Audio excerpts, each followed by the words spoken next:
さあさあ、今は妙高です。これからね、長野県の方に戻っていきます。まず野尻湖かな。すっごい新緑が綺麗だからさ、ちょっとドライブしましょう。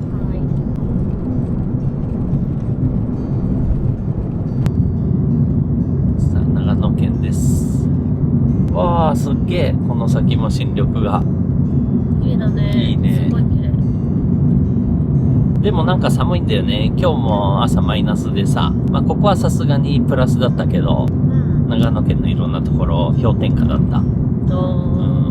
結構寒いで、昨日はね、いろんなところで雪が降ってたね、全国的に。すごいよね、この時期。5月の中旬でね。信じられない。日光とかでも降ってたよ。あ、そう。奥日光だけどね、寒かった。ここら辺かな、外資が買い取ったって。どこだろうね。ここら辺一帯って出てたよ、確か。あ、そんなに？そうそうそう。そうなんだ。なんか妙高今いろいろしてるじゃん。妙高まだらを。それの一環みたいな感じ。あ、パン屋さんやってない？やってなかったパン屋さん。どうしよう。ちょっと止めて考えようか。10時。ちょっと早いんだよな、まだ。ここもあれかな。なんかの一環で小さくなっちゃったのかな。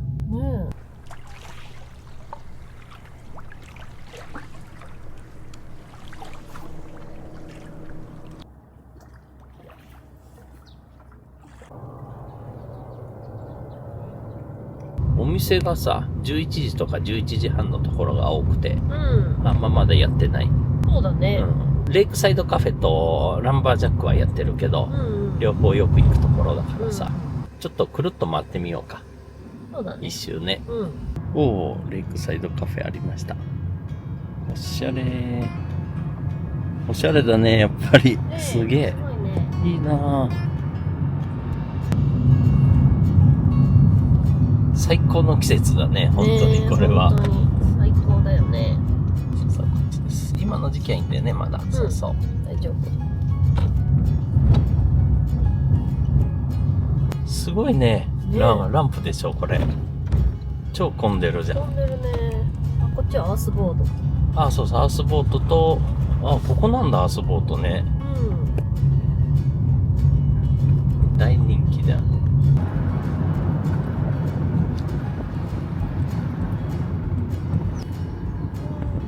綺麗だね。すごいよ。超綺麗。釣りの人がいっぱいいる。そうそう、今日多い、なんか。週末だから。時期的に釣れるとかあるのかな、ちょっとわかんないね。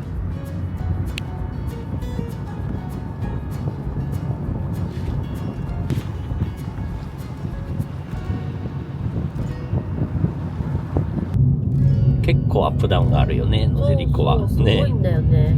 登り下りが。そうそう。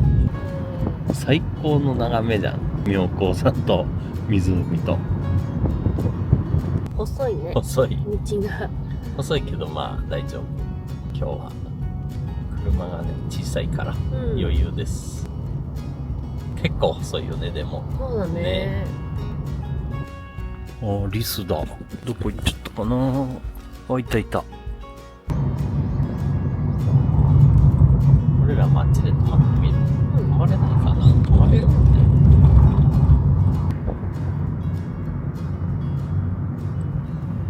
ちょっと止まってみましょう。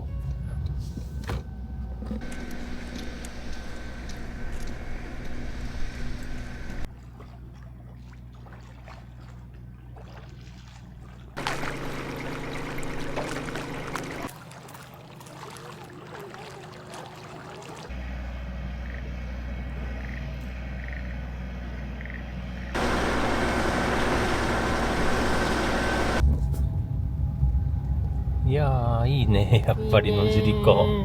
すっごい綺麗、のんびりしてるし。すっごい爽やかだね。ね、爽やか。一年で一番爽やかなんじゃないかぐらい。さあ、反対側まで来た。反対側というか一周だね、これで。神社のところまで。い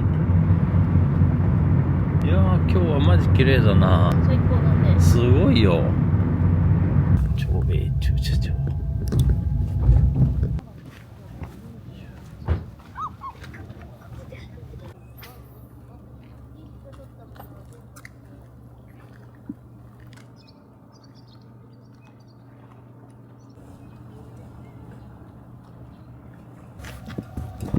さあ今日はこちらの車です。はい。これトヨタのヤリスです。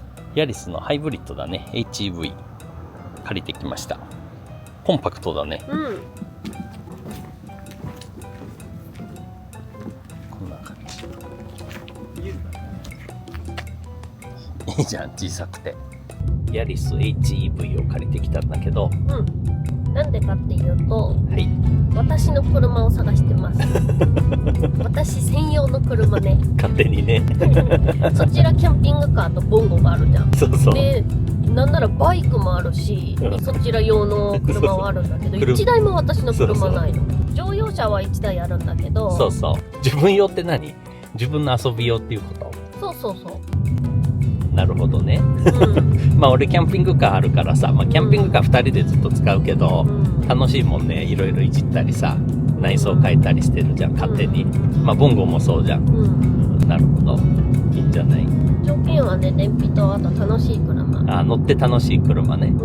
このヤリスもさ、GR ヤリスとかだとすごいのがあるけど、まあこれね、今日選んだのが、車の中で一番燃費がいいの。そうそうそう。リッターね、36ぐらい走る。36キロぐらい、1リッターで。カタログ燃費で。で、実燃費でもなんか30キロぐらいいくらしいんだ。っていうのがあって借りてみたんだけど、ただね、ちょっと失敗したというか、しょうがないのが、これ新潟で借りたんだけど、4駆だった。だから4駆だと燃費悪いじゃん。別に4駆はそこまでこだわってないんでしょ？冬はどっちにしてもキャンピングカー使うことが多くなるから、そうですね。だから肉でもいいかなとは思ってるんだけど、まあ楽しければいいっていうことね。なんで今日は、この一番燃費が良くてコンパクトでっていうので、で、キビキビ動きそうじゃん。軽いから。そうそう。車重がね、1000キロちょっと、1100キロないんだ、確か。ただこれ4駆だからもうちょっと重いかもしれない。まあ、キビキビ動く車っていうことと、あとこのトヨタのハイブリッド俺全部乗ってんだよね。俺というかうちね。プリウス乗ってたし、プリウスアルファも4年5年乗ってたし、で、アクアも乗ってたでしょ？そこら辺全部乗ってるからさ、最新のハイブリッドのコンパクトカーはどんなんかなと思ってね、ちょっと借りてみました。まあなんで今日一日乗ってみてさ、いろいろちょっとどうかなっていうのを試してみてよ。なんで運転は全部お任せします。ヤリスって言ったらなんだろう、まあ昔からヤリスってあるんでね、海外ではさ、ビッツがヤリスだったんだけど、で今これがヤリスになったでしょ。だからビッツなくなったじゃん。でヤリスになったからビッツの後継っていうイメージなんだけど、それにしてはなんかハンドル周りもすごいしさ、こんないっぱいついてて、ねえ、ちょっとここら辺も高級オートのエアコンとか、でこの液晶のところも全部速度からさ、今追い抜き禁止ですよとか出てるし、あと多分高速乗ったらこれあれだよね、自動で速度を追尾してくれるやつ。そうそう。で、車線もキープしてくれるやつだと思う。結構いいね。自分の好きな車を見つけるまでいろいろ探し回ると。そういうこと。そういうことだね。あ、今のいいけどな。ジュリエッタとか。外車はダメなの？外車はね、ちょっとなしかな。今回は。そう。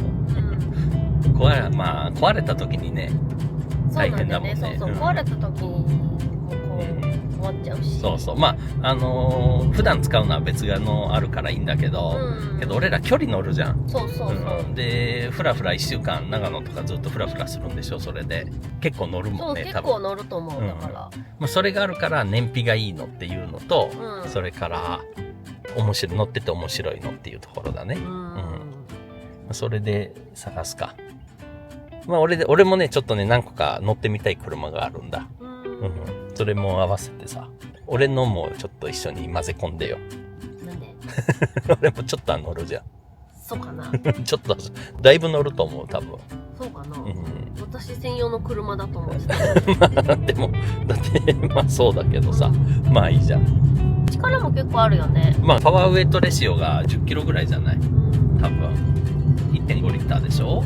のハイブリッドでさ、エンジンとかはさ、アクアとも一緒だし、あとシエンタとも一緒だから、だってシエンタあれ7人乗りとかじゃん。それと同じハイブリッドシステムのエンジンの排気量だか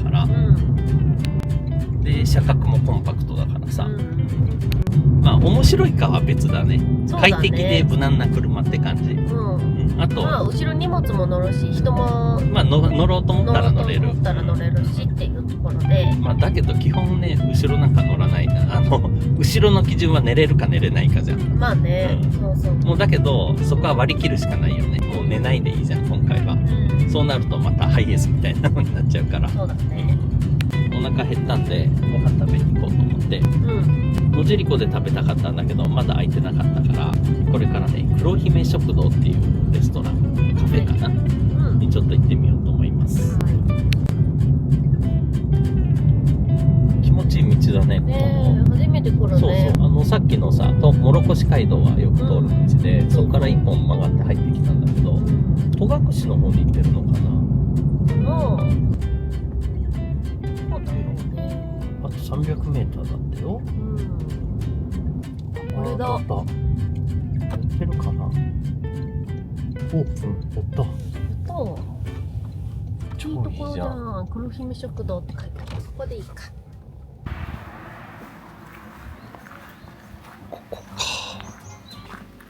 のどかすぎる。やばいな。楽園でしょうか、ここは。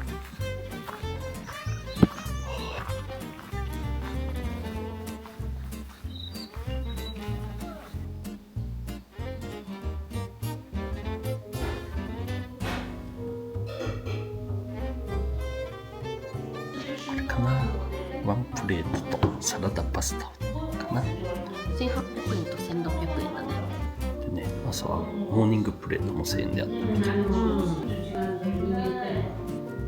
なんもあります。こんな感じでお飲み物だった。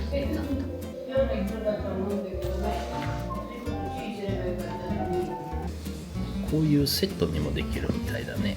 セットでサラダとドリンク付きでプラス700円でタケノコと餃子ニンニクだったかな、のペペロンチーノだね。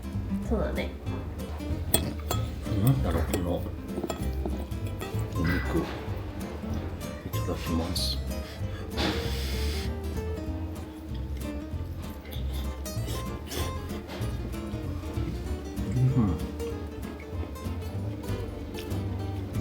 これ餃子ニンニクだ。う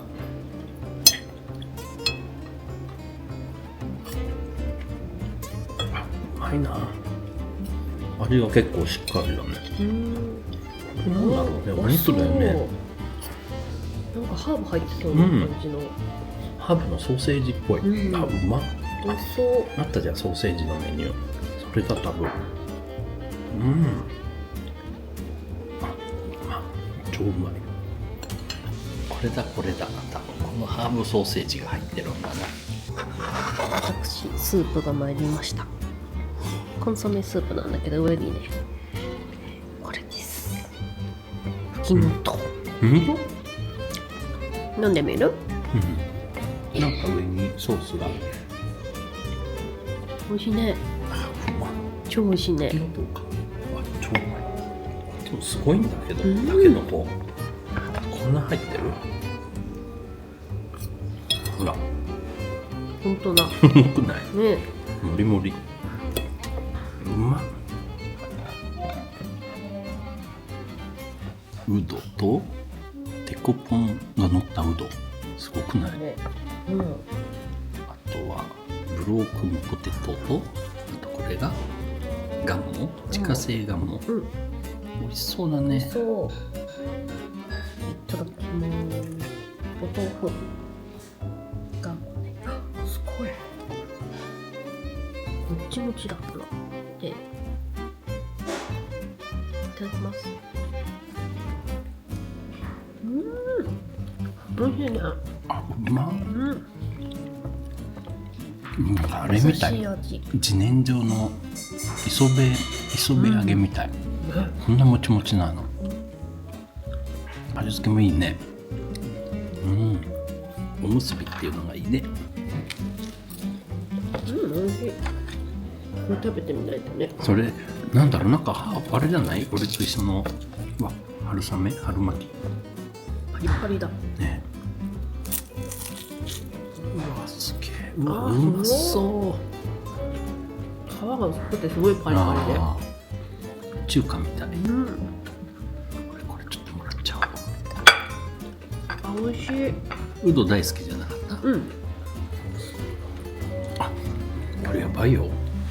すごい爽やか。食べてみなよ。玉ねぎの食感がちょっとシャキシャキして残ってる。ちょっとハンバーグみたいな感じの皮。美味しいね。うん、もう美味しいんだこれ。美味しかっ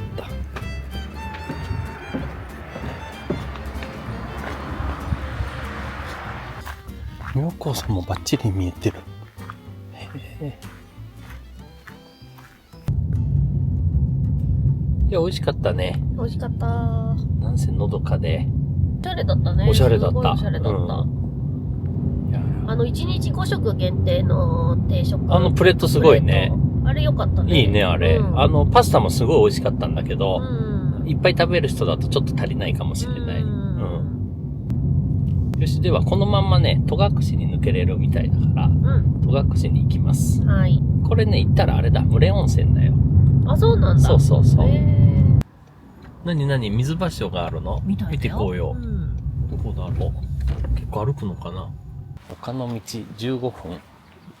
はあ。いいじゃん。ねえ。遠く花の道でも25分いいね。行ってみよう。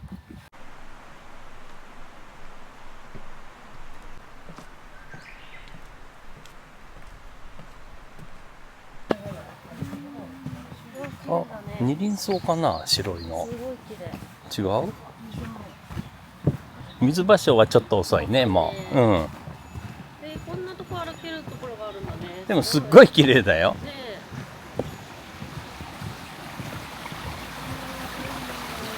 ハンノキ林。へえ。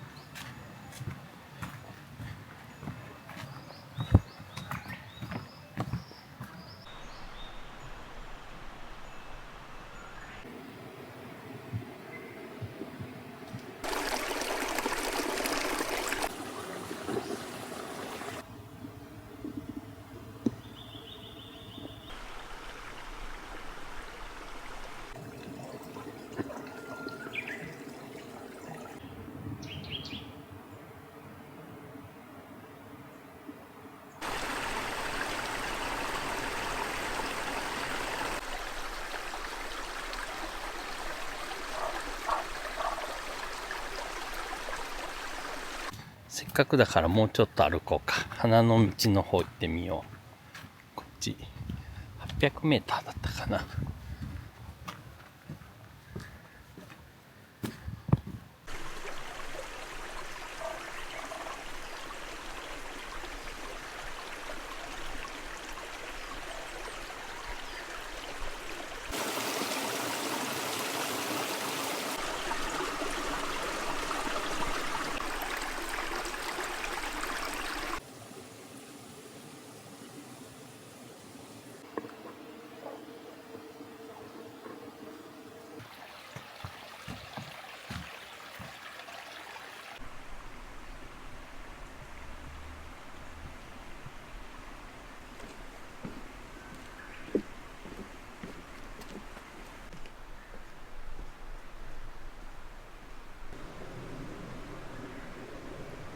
キャベツ畑みたいじゃん。本当だよね。へえ。ちょっとだけ水場所があるよ。ね。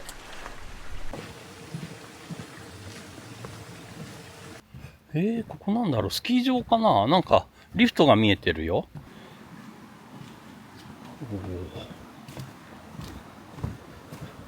すごい色。あ、やっぱスキー場だね、これ。やってるかわかんないけど、今。そうだよね。あ、飯綱リゾートだ。ああ。このまんま行くとフォレストビレッジのところかな。多分そうだよね。で、そっから戸隠の方か。どっかでちょっとアイスが食べたいね。食べたいね。結構暑い。じゃあ、でも18度か。風はね、爽やかなんだけどな、日差しがすごい強くて暑い。ストビレッジだ。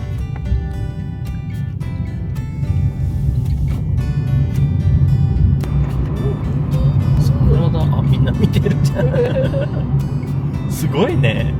5月中旬に咲いてるなんてありえるの？ねなんかフォレストビレッジの前に湿原があった。あったね。大谷地湿原って呼ぶのかな、ちょっとわかんないんだけど、木道が見えたから、ちょっと寄ってってみよう。行ってみようか。ああ、大谷地じゃなくて大谷地湿原だって。へえ。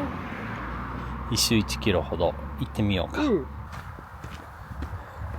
はあ、またちょっとさっきと違うね、この湿原は。新緑がいいじゃん。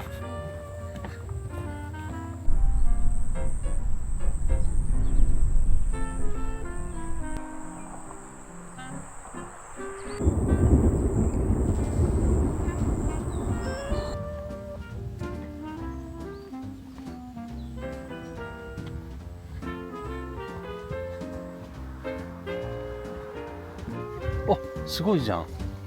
水場所いっぱいだ。わあ、いっぱいだ。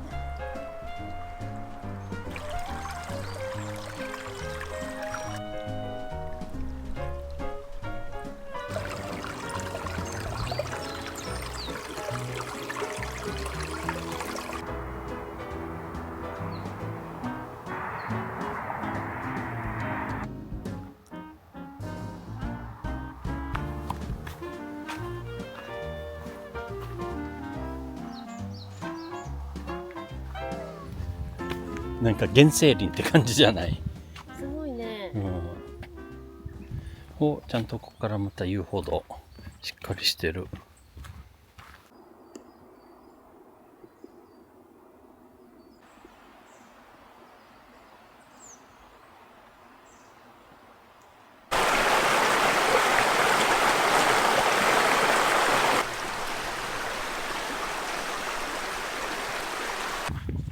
ここもちょうどいい散歩だね。ねえ。1キロ15分ぐらい。すごいよ、蝶々が。ね並走してる。え。すごいじゃん。いっぱいいるよ。ねえ。へえ。蝶々ランプだね。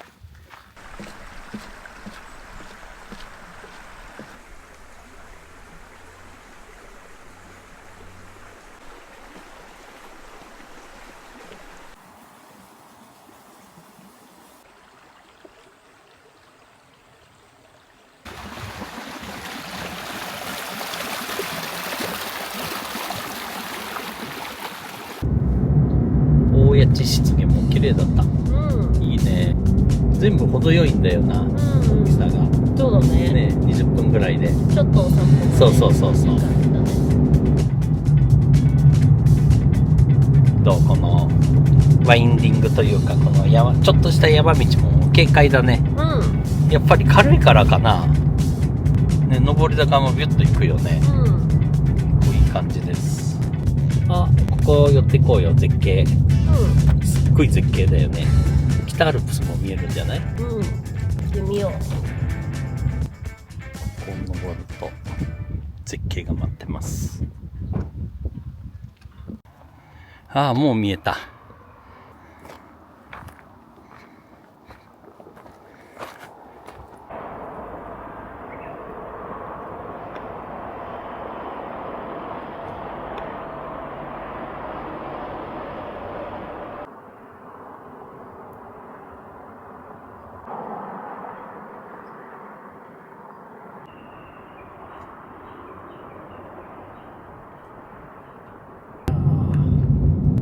絶景。すごいね、山が。よし、ではちょっと喉も渇いたし暑いんでソフトクリーム食べにさ、牧場行こうかな。戸隠牧場があれ入場料かかるけど、中のカフェ利用だったら入れるでしょ。カフェフルーリーだったかな。ちょっと行きましょう。ここから15分ぐらいだと思う。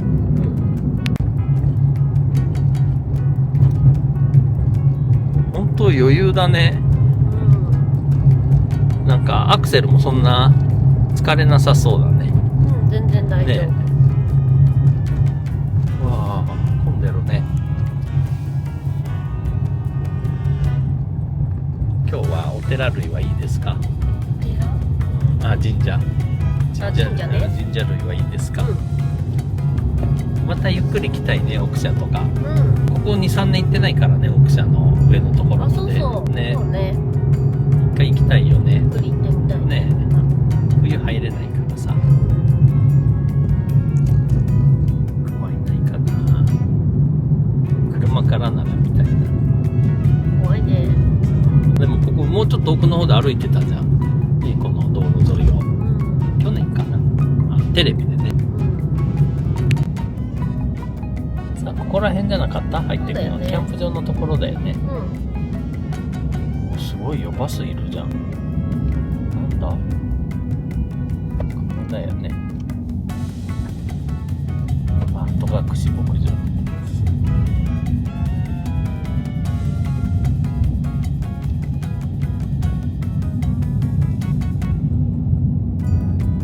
ここいいよね、この右のサイト。ここに行きたい、俺も。最高じゃない？あとはお蕎麦屋さんが2つほどあって、そこもいいんだよな。どっちもいいね。どっちも。片方はさ、なんかすごいコースみたいな、なんかちょっと日本料理じゃないみたいな、お蕎麦屋さんじゃないみたいなところで、なんかおしゃれな都会のお蕎麦屋さんだね。そう。もう一つは昔ながらの大衆食堂みたいなお蕎麦屋さんで、どっちもとってもいい。そうで、そちらは大衆食堂みたいな方は天ぷらサービスでいっぱいくれるの。そう、ね、すごい美味しいんだよね、両方とも。今日やってたら食べたくなっちゃうけどな。ねえ、牧場のじゃなくてそっちでもいいなと思っちゃうな。うわ、混んでるな。混んでるね。駐車場ないかもねえ、ここ止めていいんだよね、多分。上行ってみる？一回。行ってみようか、一回。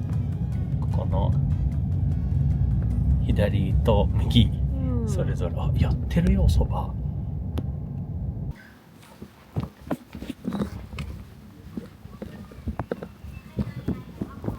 ここはキャンプ場か。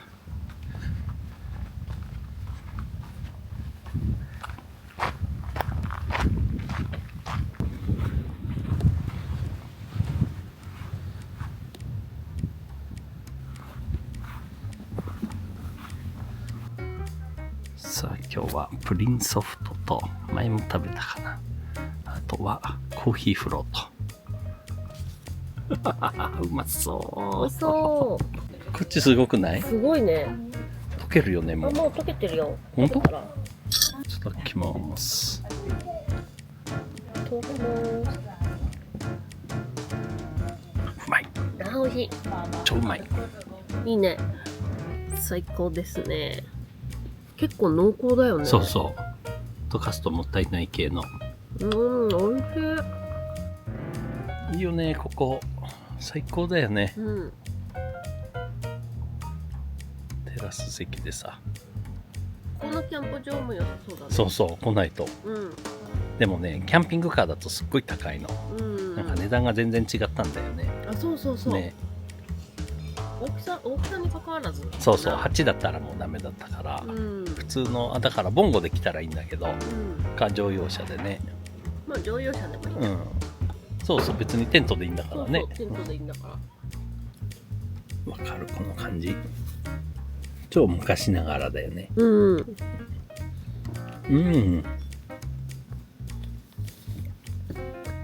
味しいとこ持ってかれた。すごい卵感があるね。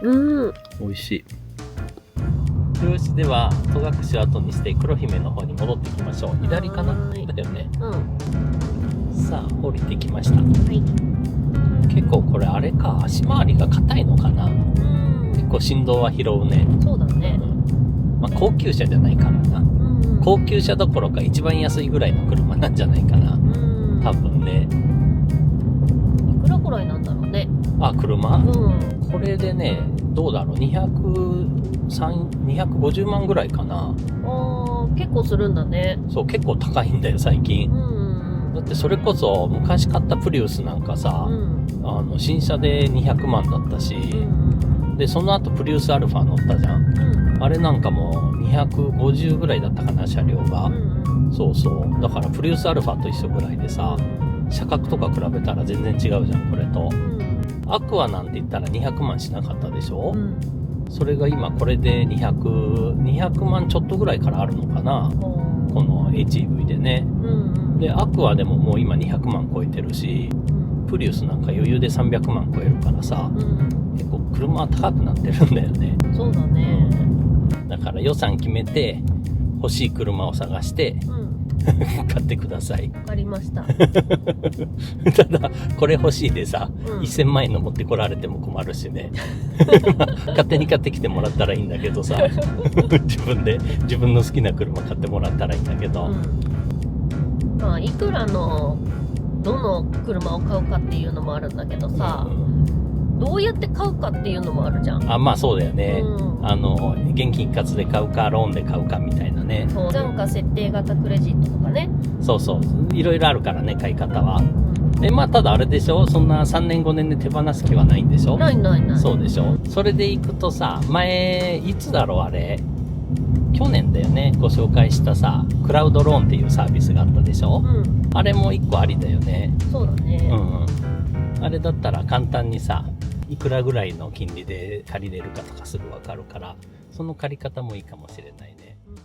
今動画の中でご紹介したクラウドローンっていうサービスについてちょっとご紹介させていただきます。クラウドローンっていうのがどういうサービスかっていうと、車を買うときに、現金で買うかローンで買うかっていう時のローンで買う場合だね。お金を借りたい個人と、あと低金利の銀行ローンをはじめとする各種金融機関のマイカーローンを最適にマッチングするサービスになっています。来店不要でネットで簡単に登録して複数の金融機関からプラン提案を受け取って自分に合ったローンを簡単に選ぶことができるというサービスになります。今回車を探してるっていうタイミングで、もしかしたらローン組むかもしれないじゃん、車のローンってディーラー行ってディーラーから何%ですよとかって紹介してもらって申し込むことが多いと思うんだけど、これだったら事前に比較できるからさ、その買う前にねもう準備ができるというか、どんくらいの金利でこの値段の車だったらこれぐらいで買うことができるよみたいなことも分かるから、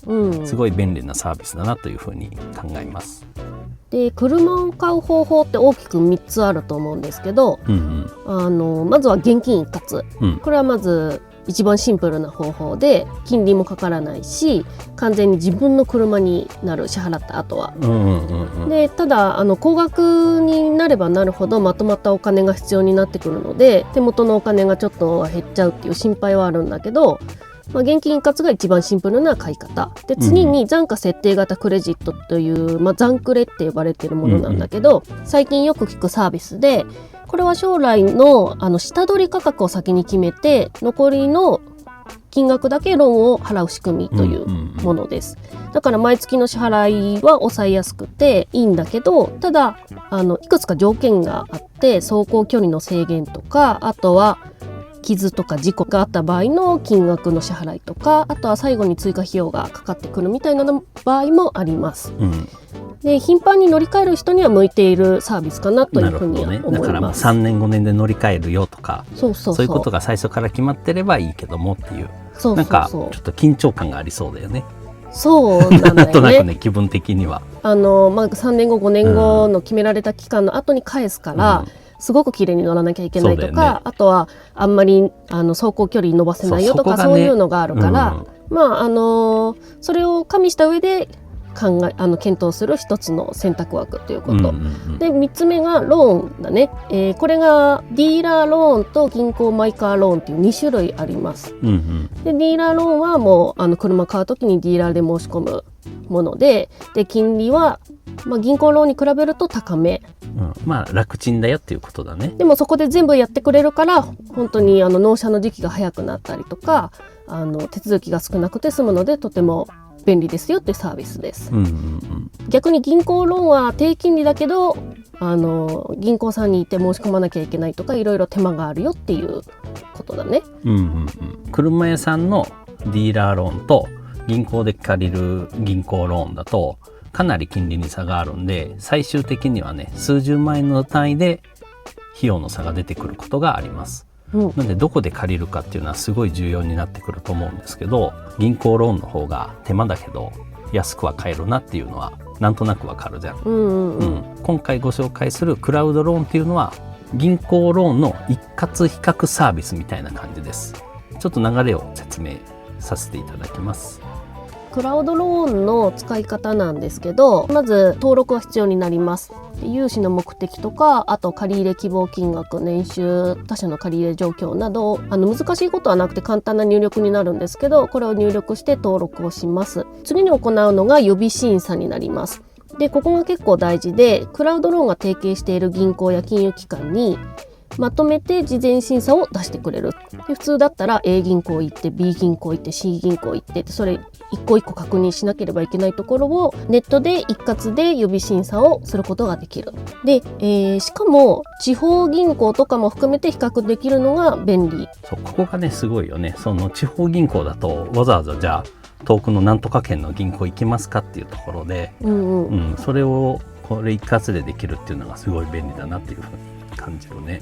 で、予備審査って何っていうところなんですけど、この条件ならだいたいこれぐらいで貸せそうですよっていう仮チェックみたいなもので、まだこれは本契約ではありません。で、本契約前にどの銀行が通りそうかとか、あと金利はどれくらいか、毎月いくらぐらいの支払いになるかっていうのを先に確認できる感じですね。で、予備審査の結果が一覧で返ってくるので、何銀行は金利何%で毎月返済額がいくらになりますよみたいな感じで、一覧で確認ができます。で、例えば A 銀行なら 2.1% で借りれますよとか、 B 銀行なら 2.8% ですよみたいに比較ができるということです。で、その結果が平日最短3時間ぐらいで結果が来るみたいなので、とても早いレスポンスもいいなっていうふうに思います。で、この便利だなと思ったのが、予備審査には有効期限があるんですが、クラウドローンの事前審査結果は基本的に3ヶ月ぐらい有効になるので、例えばまだ車を決めきってないけど先にどれくらい借りれるかを知りたいっていう段階でも使いやすい。で、先に条件だけ確認しておいて後からじっくり車を選べるっていうのも利点です。その情報を持った状態で車探しができるっていうのはちょっと気が楽かもしれないね。で、大体何%で借りれるっていうのも事前に分かるので、だから車を実際買うときにディーラーに行ってディーラーローンと比較しながら決めるっていうのもできるっていうことね。そういうことだね。で、個人的にいいなと思ったところが、こういう比較サイトって後から手数料があるんじゃないのとか、あとはすごい電話かかってくるんじゃないのとか、ちょっと心配じゃん。でもこのクラウドローンは利用者側の追加費用もなくて、変な電話とかもかかってこないので、比較だけで使うっていう、純粋に使うってことができるサイトになってます。で、審査だけ見てやめるももちろん OK で、これは結構安心感があるかなというふうに思いました。なので、私みたいにこれから車購入を考えている方は、新車でも中古車でもどちらでも、現金一括で買えればそれでもいいですし、あとはちょっと最近何でも高くなってきてるから、一括はちょっと難しいなっていう場合はこういうので比較して金利をなるべく抑えるとかね、そういうふうに使うことができるので、一度確認してみるのも悪くないサービスかなというふうに思います。別にやって損はないというかさ、後からなんか面倒くさいことは何もないんだからさ、ね、いいよね。もちろんローンを組むかどうかっていうのはさ、慎重に考える必要があると思うのね。月々の返済はちゃんとずっとしないとダメで、ね、それが無理になったりしないかなとかさ、今後の生活大丈夫かなとか、どんどん物価が上がっていくけど、そこ大丈夫かなっていうのは考えた上でローンはもちろん組まないとダメだから、そこに関してはすごい慎重に考える必要はあるんだけども、こういう金利の比較とか条件の比較、借りられる金額の確認とかね、これを一括でネット上でできるっていうのはすごいメリットだと思うので、一度気になる方は概要欄のリンクから詳細ご確認いただければと思います。さあ次は道の駅。これはなんだ、道の駅信濃だね。確かね、これ去年来た時に山菜がすごい安かったの、いっぱい売ってて、だからちょっと見ていきたいなと思って。ただもうちょっと遅いからね、そう、奥だよね。遅いからもうないかもしれない。さあ、どうでしょう。2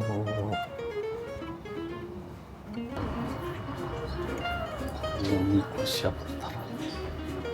今、ピークぐらいじゃん、全部。すげえ。純菜あるんだ。やっぱ安いね。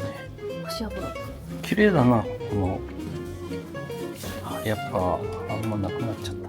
ハチク食べたかったな。やっぱ遅かった。ない。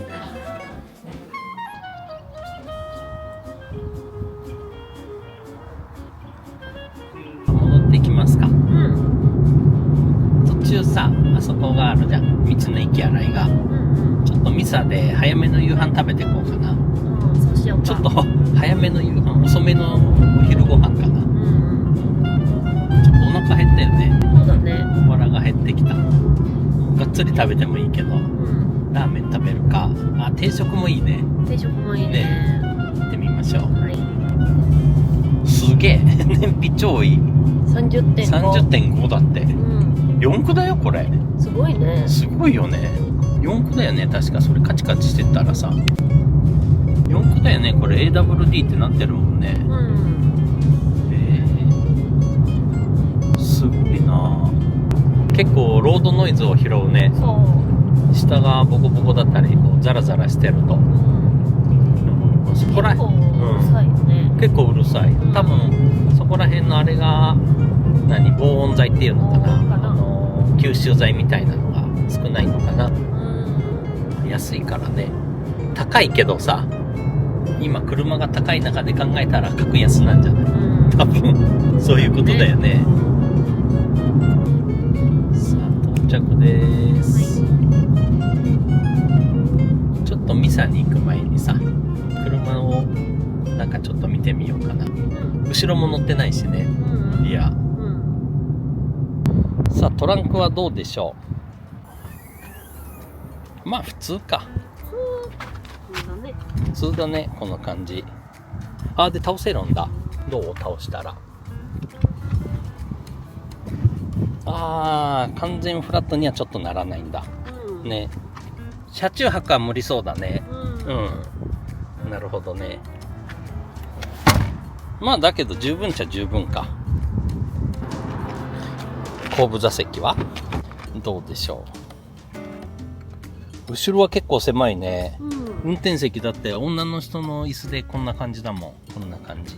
結構フィットはするけど、なんかそんな感じだよね。あ、まあ窮屈感はな。あ、結構椅子が直角だね、後ろ。そうそう。ね。まあ、だけどなんかさ、後ろちょっとくぼんでるでしょ。ここがこういう感じで。これがなんとなくフィットしていいね。なんかマドレーヌにはまってるみたい。わかる？マドレーヌ？貝殻みたいなマドレーヌあるじゃん。そこの型にはまってるみたい。こういう感じ。独特の言い回しだね。わかるでしょ。あ、なるほどね。気になったのがね、ドアがあんま開かないんだよね、目いっぱい。ここまで。そうそう。で、ここまでだ。ここまで。そうでしょ。こんなもんか。ドア自体が小さいのか。そんなもんか。ドア小さいよね、なんか。短いというかさ、幅がね。ここはね。そうそうそう。確かに。けど燃費が化け物だからさ、すごいよね。すごいね。33.5 だよ。ここの標高が 100m ぐらいでしょ。で、まあもっと言ったら借りたところは多分 50m ぐらいだと思うのね。で、戸隠が 1300m ぐらい、1200から1300ぐらいだよね。だから標高差 1000m 以上登って、往復して125キロ走ったんだけど、33.5 キロパーリッター、リッターあたりだから4リッターぐらい今日。すごくない？すごいね。ね、相当燃費はいい。もうだから仮にリッター10しか走らない、まあリッター10だと普通じゃん。リッター10の車だったらさ、今日で12リッター13リッターでしょ。全然違うね。9リッター違うんだからさ、それだけで1500、600円変わるからね。すごいね。そういう経済面で言ったら抜群かも。燃費の面でね、維持費がすごい安いかもね。4区の割にね。そうそう、4区でね。よし、ではミサ行きましょう。混んでるかな？混んでるかな？もしかしたらね。わあ、混んでる。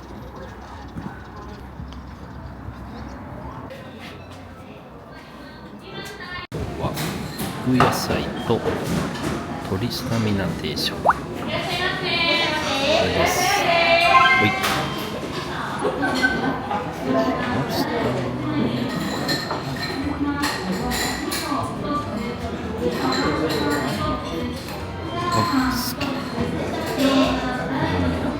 超うまそうで、そちらは肉野菜炒めだったかな。肉1200円、こっちが1350円。そう、これご飯が多いんだよね。そうそう、普通だけどね。そうそう、小盛りでよかったかも。いただきます。すごい量だね。これはこごみいただきます。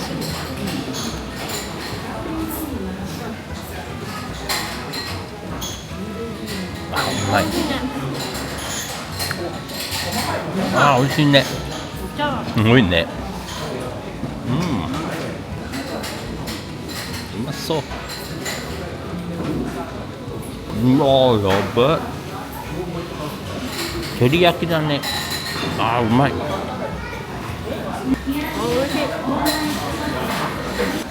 美味しい？お肉もどうだ？量多いね。うん、この野菜炒め。超いいね。めちゃくちゃ美味しい。うまい。これ自動車専用道かな。今ね、これクルーズコントロールのもうちょっといいやつ、レーダーコントロールっていうのかな。何これ、セーフティーセンスなんとかってやつ、全部自動でこれ運転してるんだけど、すごいよ。なかなかハンドルも切っていくし、ただスバルに比べるとここのね、手をちょっとこうするだけでダメっていう、ダメっていうっていうか、なんかちゃんと手置きなさいって言われる。さあ、今ガソリンそこで入れたんだけど、結局ね、ここまで来て、リッター 34.3 キロ。で、何キロ走ったかというと、135.1 キロです。いやー、楽しかったね。楽しかったね。いいじゃない、なかなか。